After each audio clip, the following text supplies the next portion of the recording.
Tuhan bersamamu dan bersama rohmu. Inilah Injil suci menurut Markus. Dimuliakanlah Tuhan. Sekali peristiwa, setelah Yesus menyeberang dengan perahu, datanglah orang banyak berbondong-bondong lalu mengerumuni Dia. Sementara Yesus berada di tepi danau, datanglah seorang kepala rumah ibadat yang bernama Yairus. Ketika melihat Yesus, sujudlah Yairus di depan kakinya. Dengan sangat ia memohon kepadanya, "Anak perempuanku sedang sakit, hampir mati. Datanglah kiranya dan letakkanlah tanganmu atasnya, supaya ia selamat dan tetap hidup." Lalu pergilah Yesus dengan orang itu. Orang banyak berbondong-bondong mengikuti Dia dan berdesak-desakan di dekatnya. Di situ ada seorang perempuan yang sudah 12 tahun menderita pendarahan. Ia telah berulang-ulang diobati oleh berbagai tabib, sampai habislah semua yang ada padanya, namun sama sekali tidak ada faedahnya. Malah sebaliknya keadaannya makin memburuk. Dia sudah mendengar berita-berita tentang Yesus. Maka di tengah-tengah orang banyak itu, ia mendekati Yesus dari belakang dan menyentuh pakaiannya. Sebab katanya, "Asal kusentuh saja pakaiannya, aku akan sembuh." Sungguh, seketika itu juga berhentilah pendarahannya dan ia merasa badannya sudah sembuh dari penyakit itu. Pada saat itu juga Yesus mengetahui bahwa ada tenaga yang keluar dari dirinya. Lalu ia berbalik di tengah orang banyak itu dan bertanya, "Siapa yang menyentuh pakaianku?" Murid-muridnya menjawab, "Engkau melihat sendiri bagaimana orang-orang ini berdesak-desakan dekatmu. Bagaimana mungkin engkau bertanya, 'Siapa yang menyentuh aku?'" Lalu Yesus memandang sekelilingnya untuk melihat siapa yang telah melakukan hal itu. Perempuan itu menjadi takut dan gemetar ketika ia mengetahui apa yang telah terjadi atas dirinya. Ia pun tampil dan sujud di depan Yesus. Dengan tulus ia memberitahukan kepada Yesus segala sesuatu yang terjadi. Lalu kata Yesus kepada perempuan itu, "Hai anakku, imanmu telah menyelamatkan engkau. Pergilah dengan damai dan tetaplah sembuh dari penyakitmu." Ketika Yesus masih berbicara, datanglah orang dari keluarga kepala rumah ibadat itu dan berkata, "Anakmu sudah mati. Untuk apakah engkau menyusahkan guru?" Tetapi Yesus tidak menghiraukan perkataan mereka dan berkata kepada kepala rumah ibadat, "Jangan takut, percaya saja." Lalu Yesus tidak memperbolehkan seorang pengikut pun ikut serta, kecuali Petrus, Yakobus, dan Yohanes saudara Yakobus. Mereka tiba di rumah kepala rumah ibadat itu. Di sana Yesus melihat orang-orang ribut, menangis, dan meratap dengan suara nyaring. Sesudah masuk, Yesus berkata kepada orang-orang itu, "Mengapakah kamu ribut dan menangis? Anak ini tidak mati tetapi tidur." Tetapi mereka menertawakan Yesus. Yesus lalu menyuruh semua orang itu keluar.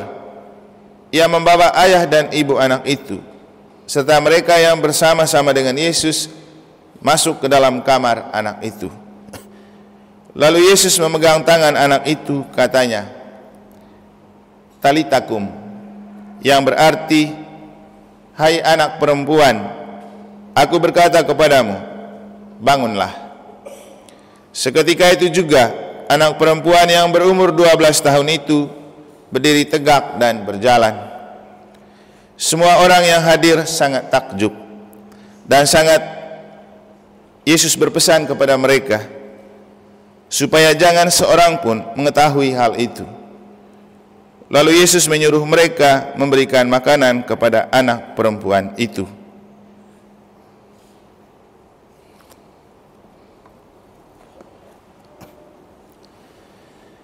Demikianlah sabda Tuhan.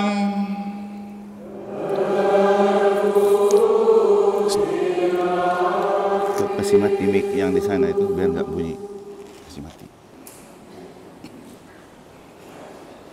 Kasih mati mic itu biar nggak bunyi.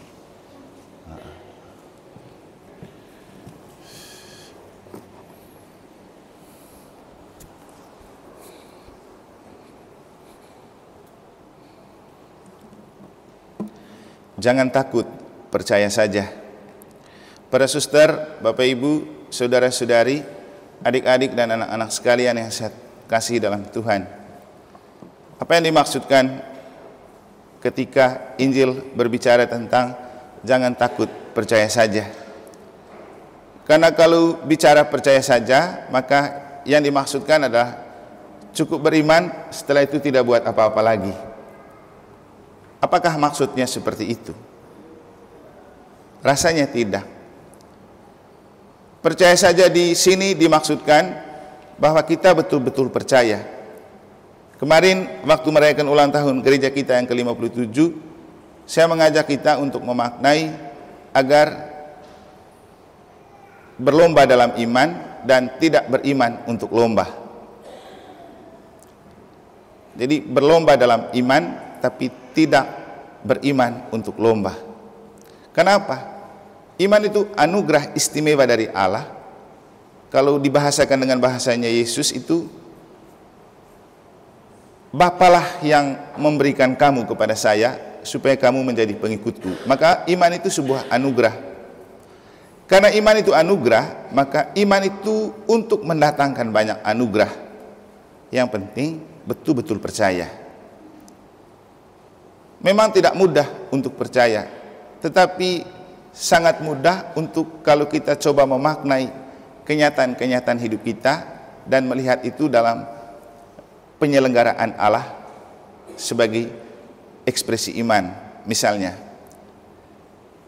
saya itu merasa tertarik ketika tadi siang kami pergi merayakan ulang tahun ke-12 dari salah satu anak kita yang sekarang jadi Miss Dinar.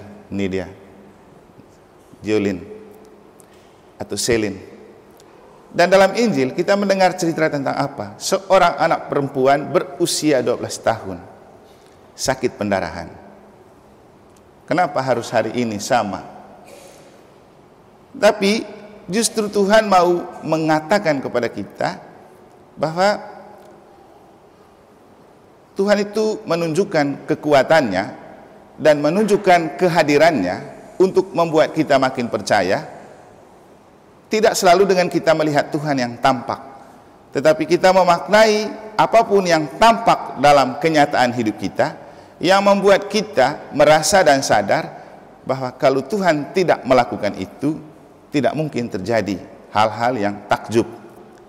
Misalnya, tentu waktu bapak dan mamanya Selin mau membuat Selin kan tidak pernah berpikir nanti pada saat merayakan hari ulang tahun ke-12, Injilnya berkisah tentang seorang anak perempuan berusia 12 tahun mengalami sakit pendarahan dan disembuhkan oleh Yesus. Dan proses penyembuhannya mudah. Dengan menyentuh jubah Yesus saja, dia sembuh. Dan ternyata jubah Yesus ini bukan jubah sembarang. Seperti dulu yang pernah saya katakan, jubah itu simbol kerohanian. Maka tidak sembarang orang bisa pakai jubah. Atau kalau orang sembarang pakai jubah, tidak sama kekuatan yang mengalir dari jubah yang dipakai, bukan karena dia seorang rohaniwan. Tapi kalau seorang memakai jubah karena rohaniwan, itu karena dia membina hidup rohani, baru pakai jubah. Kita di Frater butuh 10 bulan untuk pembinaan rohani. Setiap hari kerja, baca kitab suci, refleksi, selama 10 bulan tahun rohani, baru kita betul-betul mengenakan jubah, simbol seorang rohaniwan atau calon rohaniwan. Dan ketika perempuan yang mengalami pendarahan itu menyentuh jubah Yesus, yang terjadi, Yesus mengalami sesuatu yang keluar dari dirinya. Ada kekuatan yang mengalir. Dan itulah yang menyembuhkan anak itu. Dan seketika itu juga dia sembuh. Jadi iman itu penting, karena dia anugerah, akan menganugerahkan banyak hal untuk kita. Maka seringkali saya bilang, kalau kita dibilang berlomba-lomba dalam iman, artinya kita berlomba-lomba untuk ikut misa harian, ikut doa bersama, ikut rekoleksi, baca kitab suci. Itu baru hebat. Berlomba-lomba untuk dekat dengan Tuhan, bukan beriman tunggu perlombaan. Karena tidak ada gunanya. Nanti kalau Anda beriman untuk perlombaan, habis dapat piagam seperti tadi malam, habis tampil, Anda merasa tidak perlu ke gereja lagi. Dan nanti bisa dibuktikan, yang ikut lomba tidak semuanya selalu ikut misa. Nanti bisa cek, yang tadi malam dapat piagam-piagam itu cek nanti, rajin ikut misa enggak?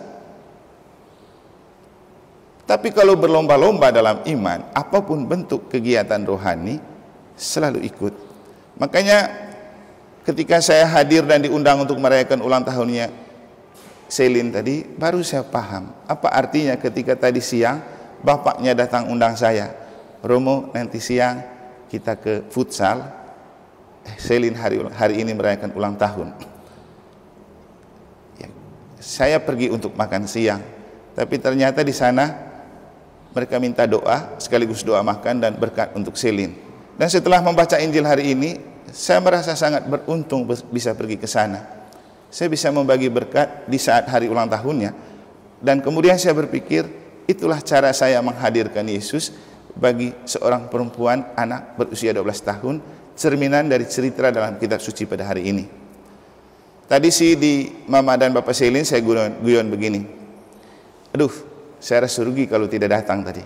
Kenapa? Dijamu dengan bakso, dijamu dengan ikan, dijamu dengan lontong. Setelah kita kenyang, pulang dikasih ayam KFC lagi, oleh-oleh.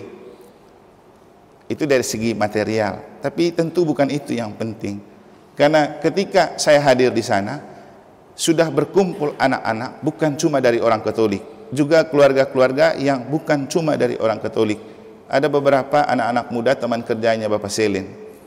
Dan untuk saya menjadi sangat so sweet ketika sebagai seorang imam hadir di tengah perayaan itu, dan tentu untuk orang yang tidak Katolik merasakan ini sesuatu yang istimewa. Setidak-tidaknya juga untuk Selin yang merayakan hari ulang tahun.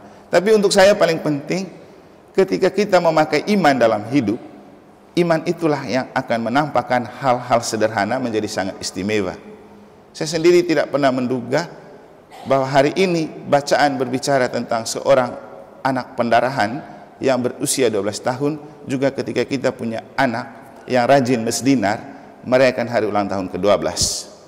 Saya tadi pesan kepada Selin, selalu rajin untuk jadi mesdinar. Karena mesdinar itu kesempatan untuk kita pakai jubah. Waktu memberikan makalah kepada anak-anak mesdinar dari katedral di Palasari, kurang lebih 2 minggu yang lalu, kan mereka minta Romo berbicara tentang mesdinar yang berdedikasi. Saya cuma bilang begini, kamu bersyukur dan beruntung jadi anak Katolik, anak remaja Katolik, dan jadi mesdinar. Karena dengan menjadi mesdinar, kamu bisa pakai jubah. Jubah untuk apa? Untuk melayani altar. Tidak semua anak bisa sampai ke altar, bahkan tidak semua umat bisa sampai ke panti imam, cuma mesdinar. Hanya mesdinar yang bisa membantu melayani pastor. Kalau prodiakon tunggu bagi komuni. Tapi kalau mereka menjalankan tugas itu. Dan untuk apa mesdinar? Mesdinar adalah simbol dari malaikat-malaikat surga yang datang menyertai kita dalam Ekaristi. Karena perjamuan misa itu adalah perjamuan Ekaristi di dunia. Dan di surga, perjamuan itu dihiasi oleh malaikat-malaikat Tuhan. Ketika misa itu kita rayakan di dunia, di mana malaikatnya? Ya, anak-anak Mesdinar adalah simbol malaikat untuk memeriahkan perayaan. Bapak Ibu, dalam bacaan kedua itu ada kata-kata menarik dari Santo Paulus. Kita diminta untuk mengisi kekurangan orang-orang kudus, supaya ketika kita mati, orang-orang kudus mengisi kekurangan kita.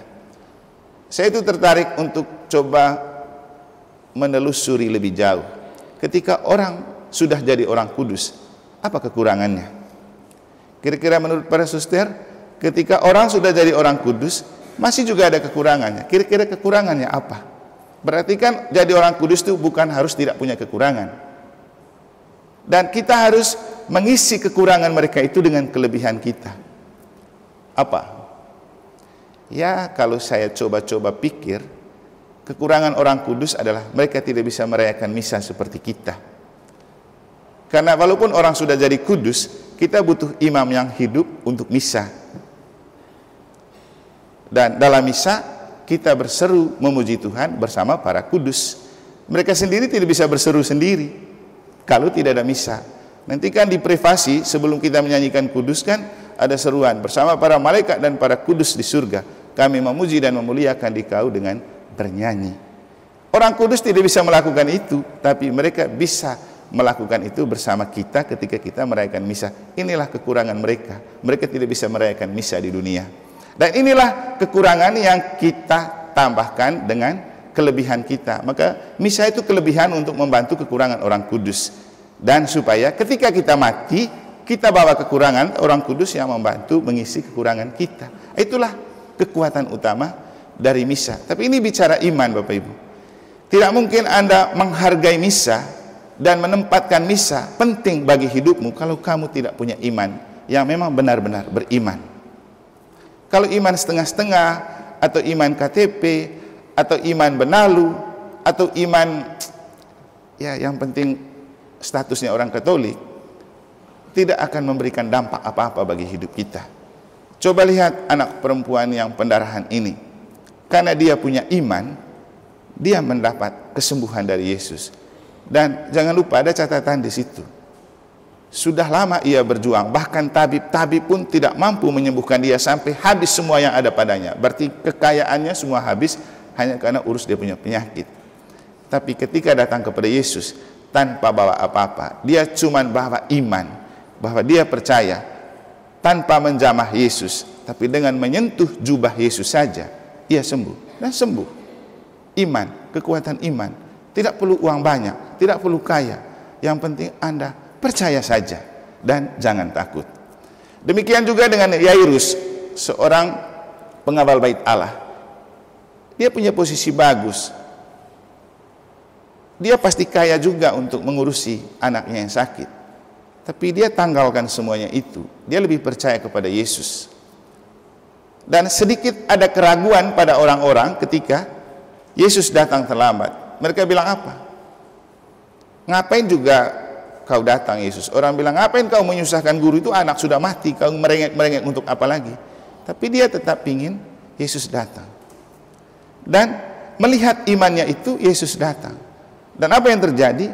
Memang anak itu sudah mati. Tapi Yesus bilang apa? Tidak, dia sedang tidur. Maka dia mengajak beberapa rasul inti untuk masuk ke kamar dan berdoa. Dia cuma bilang, talitakum. Anak itu bangun. Jadi iman menyelesaikan apa yang paling sulit dalam hidup.